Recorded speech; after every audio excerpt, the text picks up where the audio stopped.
Ferrari 296 Speciale. Obviously നമ്മുടെ Ferrari 296 GTBയുടെ special edition ആണ് Ferrari 296 Speciale. And Ferraris are masters in making special editions. First one എന്ന് പറയുന്നത് അതിന്റെ പവർ ആണ്. ഒരു 50 ഹോഴ്സ് പവർ കൂടിയിട്ടുണ്ട്. സ്റ്റാൻഡേർഡ് GTBക്കകത്ത് യൂസ് ചെയ്തിരിക്കുന്ന ഒരു 3 litre 120 degree V6 twin turbo petrol engine ആണ്. കൂടെ ഒരു പ്ലഗ് ഇൻ ഹൈബ്രിഡ് സിസ്റ്റം ഉണ്ട്. സെയിം തന്നെയാണ് നമ്മുടെ സ്പെഷ്യാലയ്ക്കകത്ത് വരുമ്പോഴും. എന്നാൽ ആ V6 എഞ്ചിൻ മാത്രം ഒരു 37 ഹോഴ്സ് പവറിന്റെ പവർ മോർ പ്രൊഡ്യൂസ് ചെയ്യുന്നതുകൊണ്ട് തന്നെ ഒരു 700 bhp അവിടെ ക്രിയേറ്റ് ചെയ്യുന്നുണ്ട്. കൂടാതെ തന്നെ ഒരു അപ്ഗ്രേഡഡ് ആയിട്ടുള്ള ഒരു മോട്ടറാണ് ഇതിനകത്ത് യൂസ് ചെയ്തിരിക്കുന്നത്. അത് 180 ഹോഴ്സ് പവർ ആണ്. അങ്ങനെ കമ്പൈൻഡ് ഹോഴ്സ് പവർ എന്ന് പറയുന്നത് 880 bhp ആണ്. ഈ ഇലക്ട്രിക് മോട്ടോർ ഒരുപാട് ടോർക്ക് ക്രിയേറ്റ് ചെയ്യുന്നുണ്ട്. അങ്ങനെ ഗിയർ ട്രാൻസ്മിഷനിൽ വരുന്ന ടോർക്ക് ലോസ് നമുക്ക് ഈ ഒരു ടോർക്ക് ഉപയോഗിച്ചുകൊണ്ട് തന്നെ ഒരു ഫാസ്റ്റ് ആൻഡ് സ്മൂത്ത് ആയിട്ടുള്ള ഒരു ഗിയർ ട്രാൻസ്മിഷൻ ആണ് സ്പെഷ്യാലയ്ക്കകത്ത് വരുന്നത്. സ്റ്റാൻഡേർഡ് GTBനേക്കാളും ഒരു 60 കിലോഗ്രാം ലൈറ്റർ ആണ് നമ്മുടെ സ്പെഷ്യാലെ എന്ന് പറയുന്നത്. ഒരുപാട് കാർബൺ ഫൈബർ എലമെന്റ്സ് യൂസ് ചെയ്തിട്ടുണ്ട്. വീൽസിലും ഫ്രണ്ട് ആൻഡ് റിയർ ബമ്പർ എലമെന്റ്സും ഇന്റീരിയർസിലും ഒക്കെ കാർബൺ ഫൈബേഴ്സ് ആണ്. അത് കൂടാതെ തന്നെ അവർ മറ്റൊരു സാധനം യൂസ് ചെയ്തിട്ടുണ്ട്,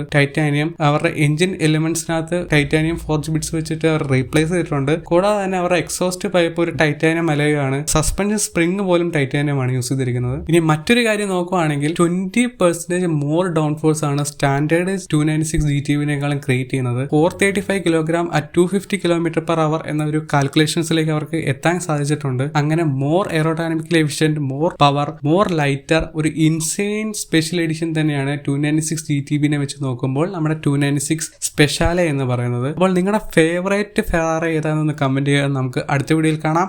ബൈ.